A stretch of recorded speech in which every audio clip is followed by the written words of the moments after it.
The Adventures of the Saint, starring Vincent Price.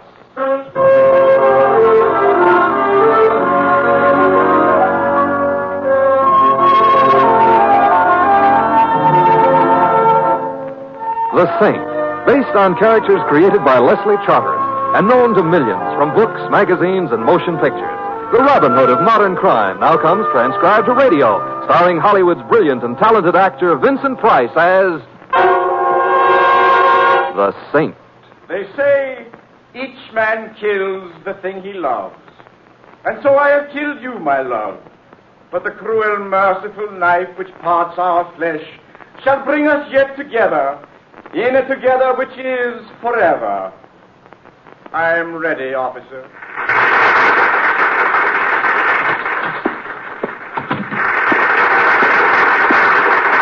Pardon me, but where may I wait for Mr. Bennett?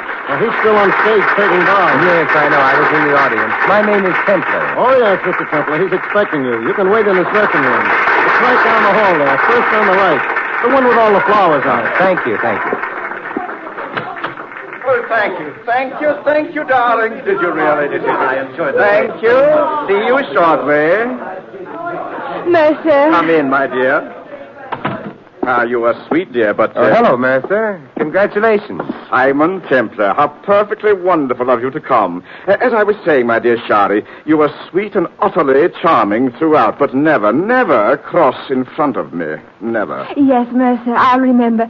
And you were magnificent. Thank you. Oh, Shari, this is my old friend, Simon Templar. Templar, Shari Babcock, my leading lady. How do you do? How do you do? Go change, my dear. I'll meet you shortly. Of course, Mercer. Goodbye, Mr. Templar. Goodbye, Miss Babcock. Well, your taste is still excellent, Mercer. I picked my leaves on her acting ability alone, Templar. Now, why I sent for you. By the way, what did you think of the play? Well, it was... Yes, I know. I took only 5 curtain calls, an ominous sign. For me, practically a courtesy. Writers. Why, Templar, why don't they have writers like Shakespeare around these days? It's a plot against actors. I believe you. Well, perhaps the Bennett name will carry this thing along for a season, but it will be a strain. Mercer, why did you send for me? Oh. Sit down, Templar, while I remove my makeup. I am sitting down. Well, then stand up. No, don't. I hate to talk up to someone. I don't work well that way at all. Templar, I'm afraid of this play. It scares me, too. Oh, no, not that way. Templar, I've begun to notice a peculiar relationship between Mercer Bennett and his roles. Now, you'll think this a bit eccentric of me, perhaps, but it's true. Templar, I'm living my roles. No. Wait, let me tell you. I don't know what it is. Perhaps I put too much of myself into a part, but the roles I portray on the stage, I also portray in real life. For example? For example, in Time Waits for Tomorrow, I played an actor who marries his leading lady. I married my leading lady. Astonishing. Wait. In Crossroads of the World, I played a singer who marries the ingenue. I married the ingenue. Laugh that off. I don't have to. I didn't marry her. You did. Yes. But I could go on, Templar. This thing has been plaguing me for years. I have a feeling of fatalism about any role I undertake, that it can't help being realized offstage. Why get excited about it now? Because, Templar, because in this play I not only fall in love with my leading lady, but I kill her.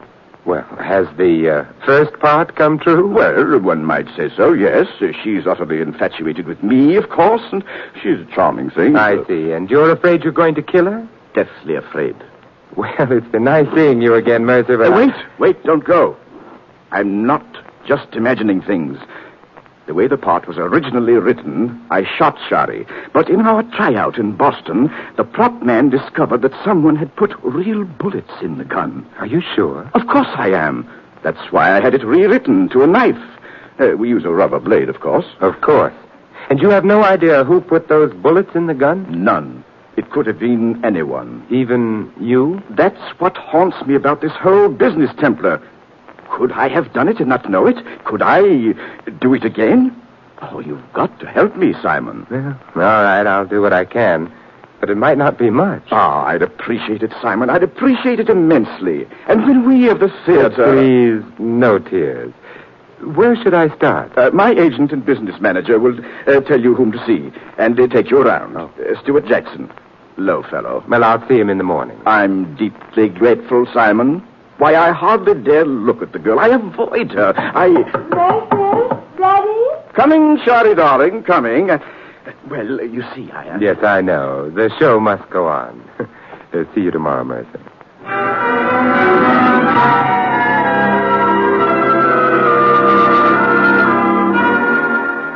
Mighty nice of you to take this on for us, Mr. Templar. I know it's been working on Mercer. What do you think of this, Jackson? This idea that Bennett has about his roles coming true? Well, I've represented a lot of actors, Mr. Templar, and they're screwy, every one of them. And I'm not sure Mercer Bennett's not the screwiest of the lot, but he's a great actor. Do you think this whole thing is about nothing? Huh? I didn't say that. It may be all in the head, but what's in the head gives plenty of trouble. You know what I mean? I know what you mean. And after the notices on the play this morning, he'll be screwier than ever. Not good? From Stinkville. And he needed the dough, too. Oh, I thought Bennett had plenty. Paying alimony to 4 wives? Nobody's got that much dough. Well, the first one Bennett wants you to talk to is Lola Enright. She was his first wife. We're not going to talk to all 4? Lola is the only one in town. Kind of an old lush, but a good kid. She used to be quite an actress. Well, let's go collect her autograph.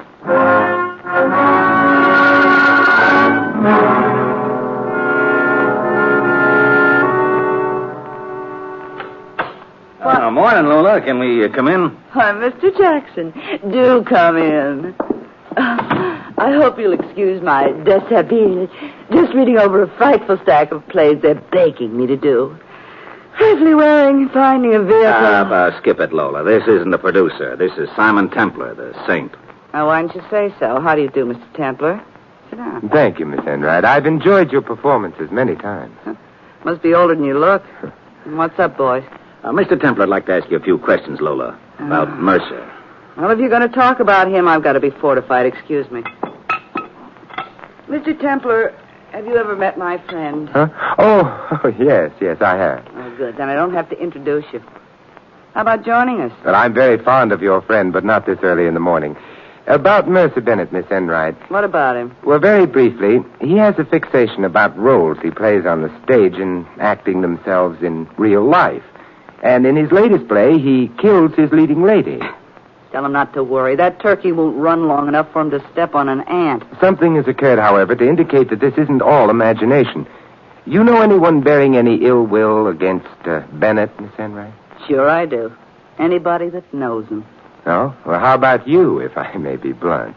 You mean, would I kill his leading lady and frame him with the murder? Let me think it over, Simon.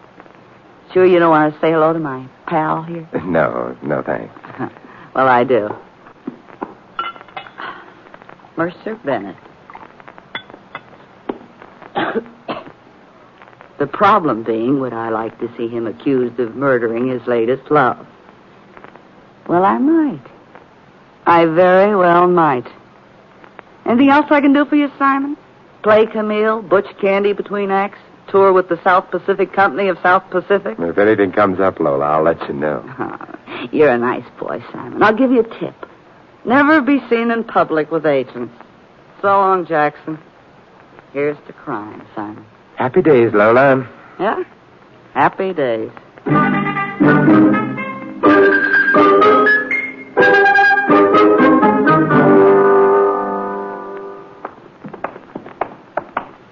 Well, what's the next port of call, Jackson? Arnold Prince, Mr. Templar. Broker, he says.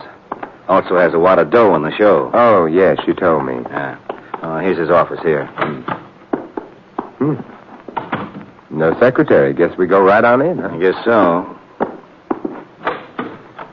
Morning, Mr. Prince. You busy? Hello, Jackson. Have you seen the notices? Did you see those horrible, terrible... Mr. Prince, this is Mr. Templar, Simon Templar. He wants to ask a couple of questions. Why? Because I think a crime may be committed, Mr. Prince, and I'm trying to prevent it. You're too late. The crime happened last night when 3 6s of 17 opened. Yes, I can understand your point of view.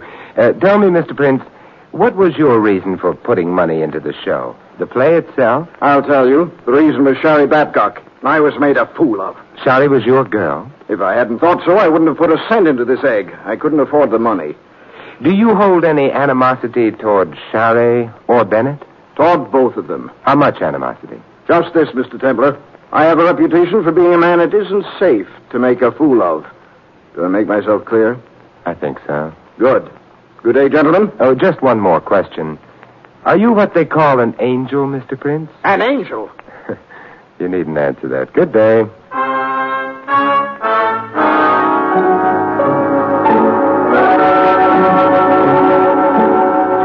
This is Sherry Babcock's apartment, Mr. Templar. I hope you don't mind if I let you go in alone. I shudder at the thought. Oh, yeah. Well, being Mercer's business manager and agent both, I got a lot of details to look after. He wanted you to talk to Charlie Glenway. He's the author of this bomb.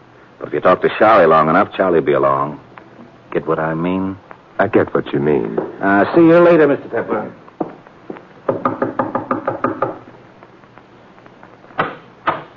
Good morning, Miss Babcock. I don't know if you remember me, but How could I forget?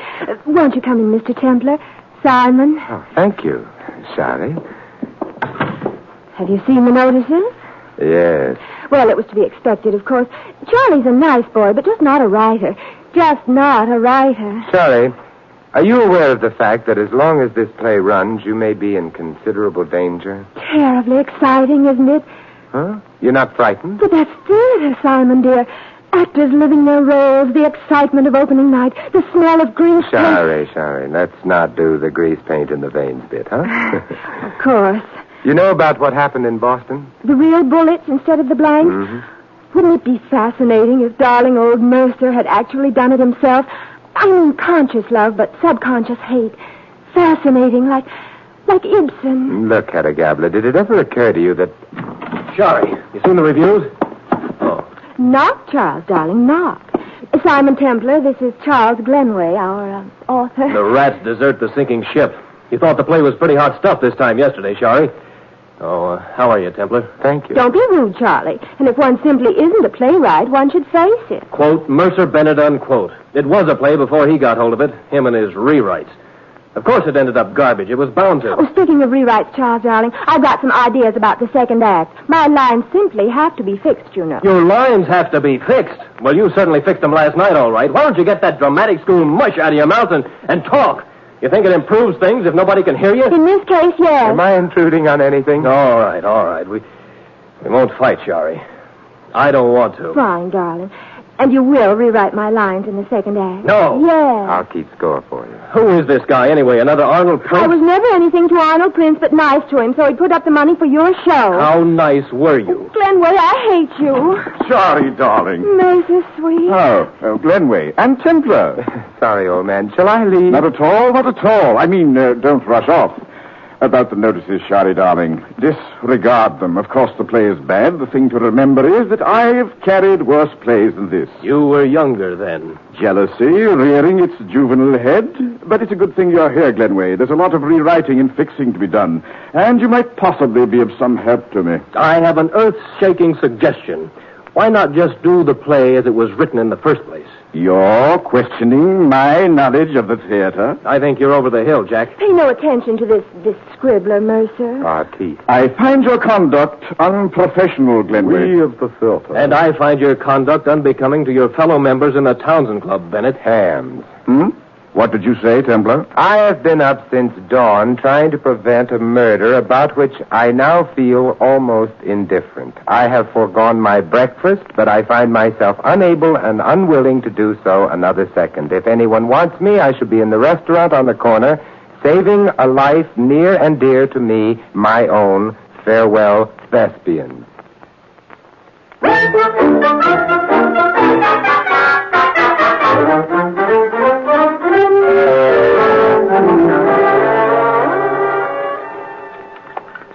Mr. Templar. Oh, sit down, Mr. Jackson, sit down. But I warn you, if you interfere with my Eggs Benedict with Tabasco sauce, you're a dead man. Mercer phoned me as you were here, Mr. Templar. He wants you to come to the play tonight. I have seen the play, and every horrible detail is etched with acid on the dark mirror of my mind. You know, you talk just like Mercer. It must be contagious. Oh, we just got word, Mr. Templar. The play's closing tonight. A 2-day run. Just ahead of the lynch mob. Do you carry insurance on your client, Mr. Jackson? Sure. And put him in another disaster like this, and he'll need it. Oh, but what I wanted to tell you, Mr. Templar, was this. Mercer's worried about the prophecy, or whatever you want to call it. He's afraid that something will happen to Shari. And tonight's the last night for it to happen. You'll be there, Mr. Templar? Against my complete better judgment, my appreciation of the aesthetic, and in utter disregard of my sanity, I shall be there.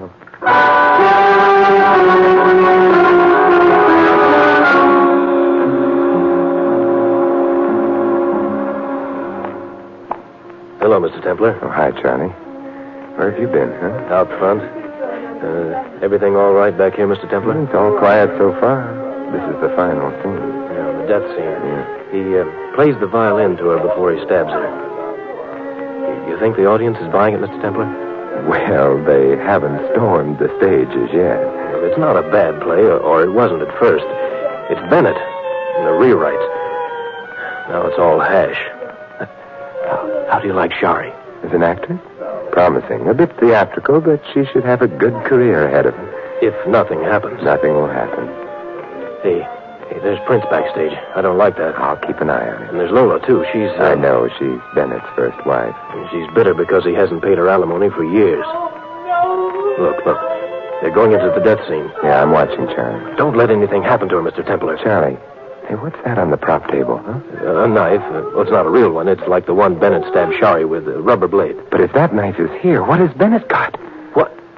Well, I don't know. Templar, Shari! Shari, look out!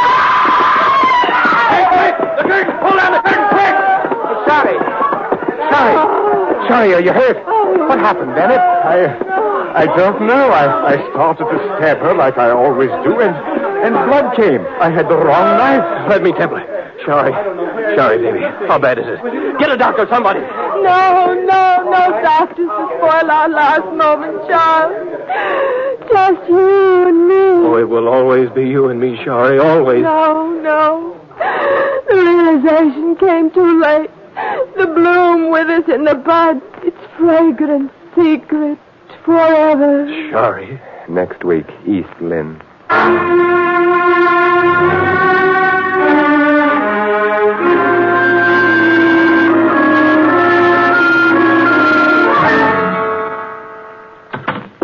Simon. Yes, Bennett? How bad is it, Simon?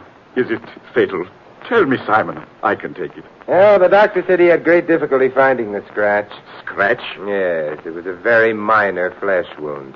Shari just couldn't resist playing a deathbed scene. You've got her well trained. Templar, do you realize what this will do for 3 6s or 17? No, what? Publicity! Reams of publicity. The show will run for months.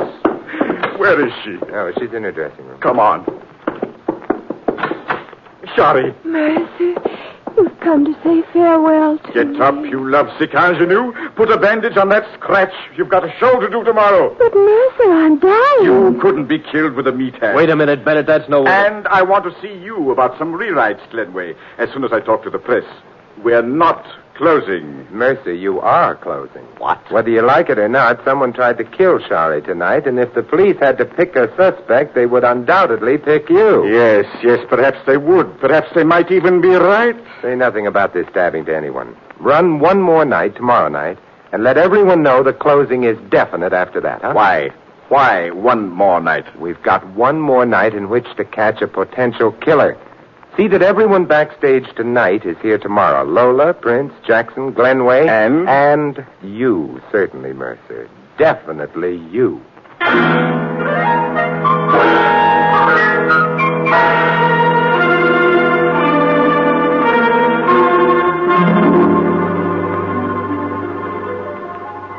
They say each man kills the thing he loves, and so I have killed you, my love. But the cruel, merciful knife which parts our flesh shall bring us yet together, in a together which is forever. I am ready, officer. Nothing happened. The play's over, Mr. Templar. Nothing happened. Charlie's safe. Not quite yet, Charles. Well, what do you mean? Mr. Bennett, let's not cut. This is the protocol. No calls tonight. No calls tonight, Stan. None. As you say, Mr. Bennett. Don't bring it up, Joe. Oh, Charles, I'm saying. Yes, darling. Well, Simon, the role is over. The play is finished. And the leading man did not kill his leading woman. No, he didn't, Mercer. Come on, Charlie, let's get out of here. No, Charles. Why not, Simon? The play is over. Not quite yet, Mercer. You forget that in your own play, Charlie, the murder occurred at 6 minutes past 11. It's now just 10:45. You're suggesting we stay here until 6 after 11? I'm suggesting it very strongly. Charles, would you ask Lola, Arnold Prince, and Stuart Jackson to join us? They're all backstage. Okay, Mr. Templar. What are you expecting, Simon? Charlie, I'm expecting another attempt on your life. There have been 2 already. I intend to see that this is the final one. What if it's a success? If my theory is correct, it won't be. The saint is never wrong, Shari. Are you? Well, hardly ever. Let's join the others, shall we? I'm giving a theater party.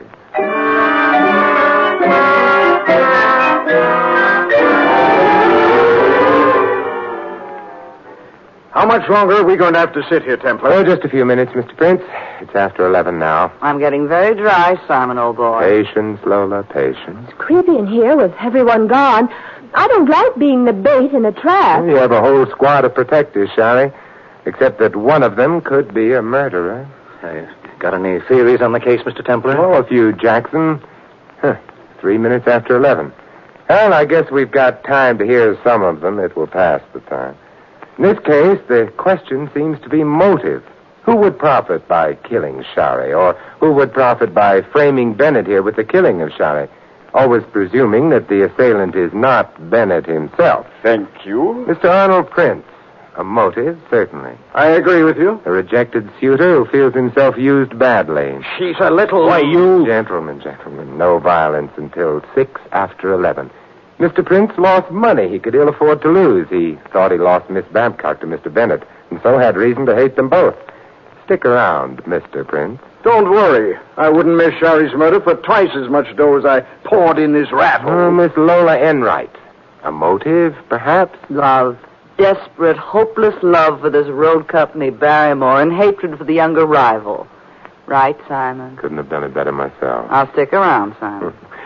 Mr. Mercer Bennett. A strange fixation that he is destined to carry out whatever roles he plays on the stage. A mania, perhaps? I've tried to get him to an analyst, Mr. Templar, many times. Ask him. Shut up, Jackson. Tempers are getting edgy as we approach the hour. Mr. Charles Glenway, one of the best of motives. What? Oh, I might warn you, I don't know if the electrician knows we're still here, so we might find ourselves in the darkness. Simon. And then it might not happen at all. Let's see, where were we? Oh, yes. Charles Glenway. Oh, Charlie couldn't do it, Simon. He... All right, drop it, you. Drop it, or I'm going to break your wrist. Drop it. There. All right, Sam, you can put the lights back on. Sam! Right away, Mr. Templar. There. What happened? Who was it? Jackson. Yes, Jackson. Pick up his knife, Charlie. Sure. Anything to say, Mr. Jackson? Plenty. But not here. Smart fella. But why Jackson, Templar? He was my agent. He was making a good living out of me. Not good enough. He was also your business manager. He told you were paying alimony to all 4 of your ex-wives. Lola hasn't gotten anything in years, right? Right. Yeah, this suggested the juggling of your books. And then I'm always suspicious of business managers anyway. He also told me he had your life insured. If you were to die for the murder of Shari Babcock, Jackson would be a rich man, and no questions asked about his books either. But why, Jackson? You were still collecting commissions from me? Shall I tell him, Jackson, or will you? I'll tell him. You're just about through, you big ham. You can't play leading men anymore. You're too old. Ah, sharper than the serpent's tooth. The French say, cherchez la femme. The Anglo-Saxons say, cherchez la financial angle. Anything I've left out, Jackson? Yes. I hate actors. I've always hated them. And Bennett I hated worst of all. Sneering at us all the time. Running us down behind our backs. I hate them! I've always suspected this about agents. I must be more careful. Now, come along, Jackson. I can get you a long contract with no options.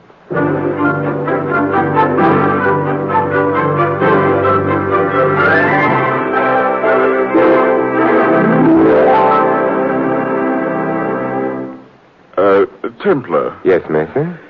After you turned Jackson in, you didn't give the full story to the papers, did you? The full story?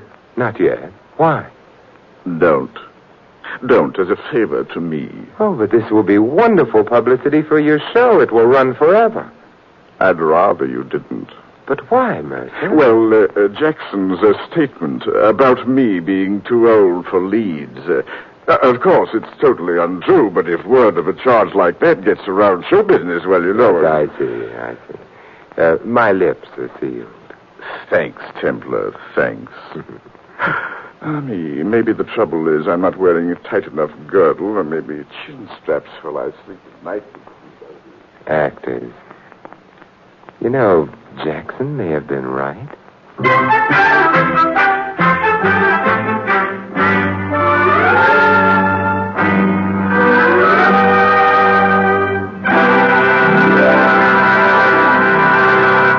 You have been listening to another transcribed adventure of the Saint, the Robin Hood of modern crime. Now here's our star, Vincent Price. Ladies and gentlemen, it's difficult to comprehend the fact that you can hold life itself in the palm of your hand. The shape it takes isn't particularly dramatic. It's as simple as this. A few coins, a few dollars, your contribution to the Red Cross. The life you hold is that of some unknown person who will be restored to health through the Red Cross National Blood Program. That program is already in its second year. It still hasn't been fully developed. It still isn't bringing the amazing medicine of whole blood to all those who need it. That won't come without more doctors, nurses, technicians, and equipment. That won't come without your help. The only thing that makes it possible for the Red Cross to carry on its mission of mercy. More than 1,500 hospitals have been supplied free of charge with blood and blood derivatives. More than 500,000 pints have already been provided for medical use. And yet this is only part of the Red Cross program. The Red Cross follows in the wake of disasters of all kinds, treating the injured, feeding the hungry, and sheltering the homeless. From the Red Cross emanates a network of services to the armed forces, to veterans, to the community as a whole. The complete cost of all these operations for the next year will be $67 million. But the cost to you is whatever you can give to help the helpless. Remember, all of us can help through the Red Cross.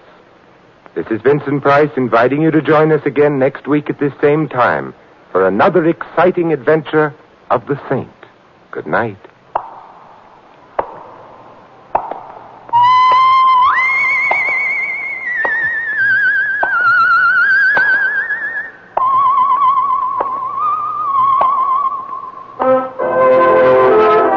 This adventure of the Saint was written by Dick Powell. Our cast included Theodore Von Eltz as Bennett and Mary Shipp as Shoddy.